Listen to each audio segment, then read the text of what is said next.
이렇게 이런 식으로 잡아요. 이렇게 잡으면 어깨까지 경직돼서 그래서 이런 느낌 정도가 좋아요. 이렇게 잡지 않는 팔꿈치도 이렇게 모여있지 않고 이렇게 살짝 벌어져 있어요.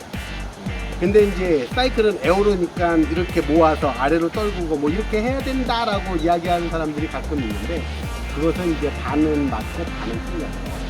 그러니까 기본적으로 에어로는 이제 공기의 저항도 중요하지만 내 산소 효율도 중요해요. 근데 이렇게 하면 산소 공급을 잘 못 받고 그리고 고개 이렇게 하면은 그 호흡 통로도 좀 안 좋고 뭐 이런 것들을 다 갖춰야지 이게 진짜 에어로예요. 이렇게 있으면은 요거는 에어로인데 요것은 에어로에서 조금 멀어요. 그런 차이들이 좀 있고 이런 것들 때문에 파지가 중요한데 이렇게 잡는다 뭐 이렇게 잡는다 이런 파지보다 훨씬 더 불편하고 그리고 몸을 좀 피로하게 만들고 그리고 호흡도 잘 못하게 만들고 이렇게 오시는 게 좋아요. 이렇게나 여기도 이렇게 그러면 훨씬 더 이제 여유가 있어요. 여기 잡을 때는 이제 뭐 어쩔 수 없이 이렇게 잡아야 되겠지만 이때도 얘를 확실하게 잡아주시고 이렇게. 그리고 얘는 힘 빼고 브레이크 레바 쪽은 최대한 힘 빼고 움직이고 나머지는 얘를 딱 물어야죠. 그런 것만 좀 신경 써주셔도 일단 핸들 파지하는데 좀 도움이 좀 되실 거고 그 다음에 이제 브레이크는 무조건 양쪽을 같이 쓰셔야 돼요. 오늘 한쪽을 쓰신다라는 거 특히 전복이 무서워서 뒤쪽을 쓰신다는 게 굉장히 나쁜 이런 미끄러운 길 특히 오늘처럼路面이 젖어 있으면 뒷브레이크는 그냥 이렇게 돼요. 잠겨 이거 브레이크가 아니에요. 근데 이제 뒤로 가면은 이게 가잖아요. 이게 버티죠. 근데 앞으로는 못 버티고 뒤로는 버티고 이 구조가 이제 자전거 이렇게 생겨서 앞에도 마찬가지 앞에도 브레이크 잡으면 이렇게 해서 빡빡한데 뒤로는 이렇게 돼. 그래서 절대로 뒷브레이크를 우선으로 해서 멈추려 하면 안 멈춰져요. 뒷브레이크는 그 감속 정도 그 다음에 이렇게 틀어지는 요때의 자세 제어 정도를 하는 거지 감속은 무조건 앞쪽 브레이크로 하셔야 돼요. 근데 이제 앞쪽으로 하시다 보면은 이제 전복되는 상황이 만들어지니까 이게 두려운데 그것은 근본적으로 두 가지만 기억하시면 돼요. 전복 에너지는 무조건 브레이크로 인해서 생기니까 브레이크만 놓으면 전복 에너지는 없어져요. 순간적으로 없어져요. 그러니까 가다가 브레이크 전복되고 브레이크만 놓으면은 전복 상황은 없어져요. 그래서 이것을 습관적으로 하시려면 더블 브레이크를 잡았다 놨다 잡았다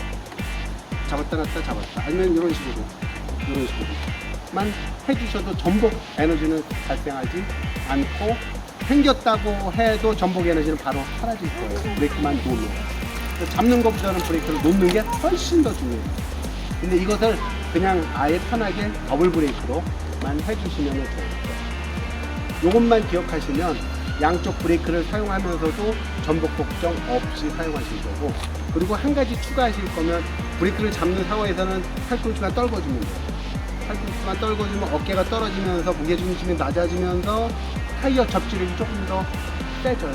타이어가 찌그러지면서 그런 현상들이 생기니까 브레이크 잡을 때 전복 걱정하지 마시고 편하게 앞브레이크까지 잘 쓰시면 좋아요.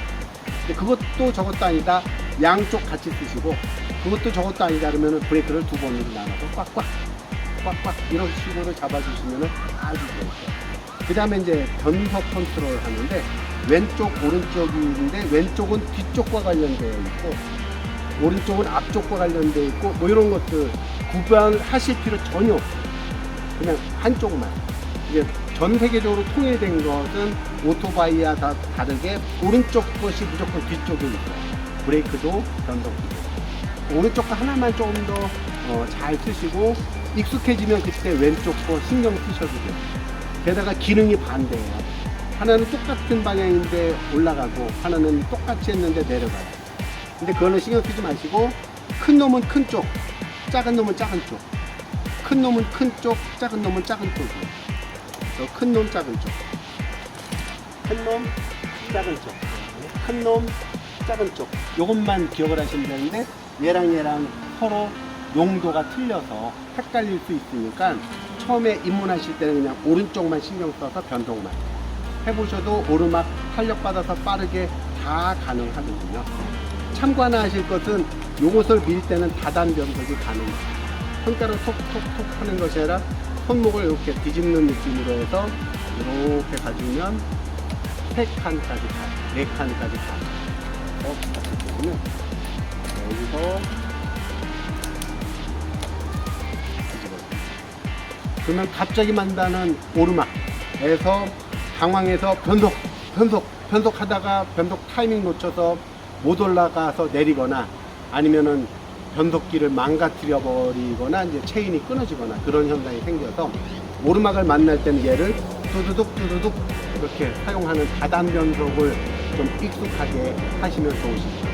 내리막 올 때의 이거 단단 변속은 그렇게 신경 안 써도 급박한 상황이 안 만들어져요. 이것만 참고하시면은 크게 어렵지 않으시고요. 그 다음에 이제 명심하셔야 될 것 하나가 변속하는 타이밍이에요. 변속을 아무 때나 하시고 이러시면은 굉장히 큰 문제가 생길 수 있어요. 아까처럼 체인이 터지고 변속기가 망가지고 변속기를 물고 있는 행어가 부러지고 이런 현상이 생기니까 그런 것들을 딱 하나만 기억을 하시면 오른발이 내려갈 때 또 4시, 5시 요때 변속기를 탁 쳐주십니다. 요 시점에서만 변속을 해주시면은 다른 건 신경 안 쓰셔도 돼요. 왜냐하면 변속을 잘못할 때 변속을 이렇게 앞으로 기준으로 해서 변속을 이렇게 했어요. 자, 변속을 해서 여기서 이렇게 갈 때 보면 요때 힘 쓸 수 없어요. 체인이 요만큼 걸리니까. 요때 힘 쓰면 체인이 터져 나갈 거고요. 그리고 여기가 가장 힘을 많이 쓸 수 있을 때예요.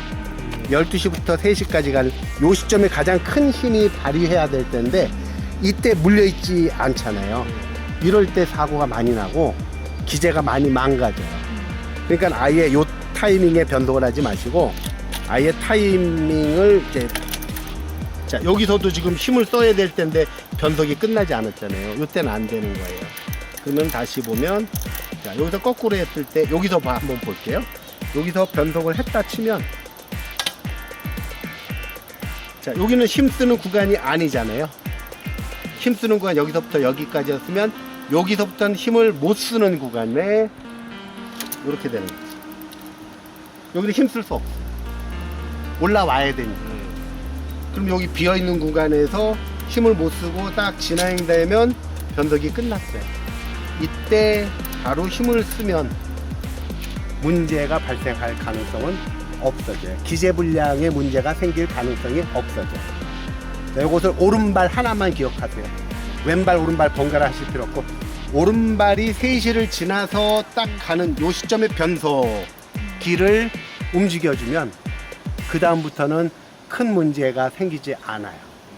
그리고 업힐 때의 변속 테크닉은 조금 어려우니까 그것은 나중에 한 번 더 심화 교육 하실 때 받아보시면 돼요. 그래서 이제 변속하실 때는 오른발이 내려가는 그 타이밍에 맞춰서 변속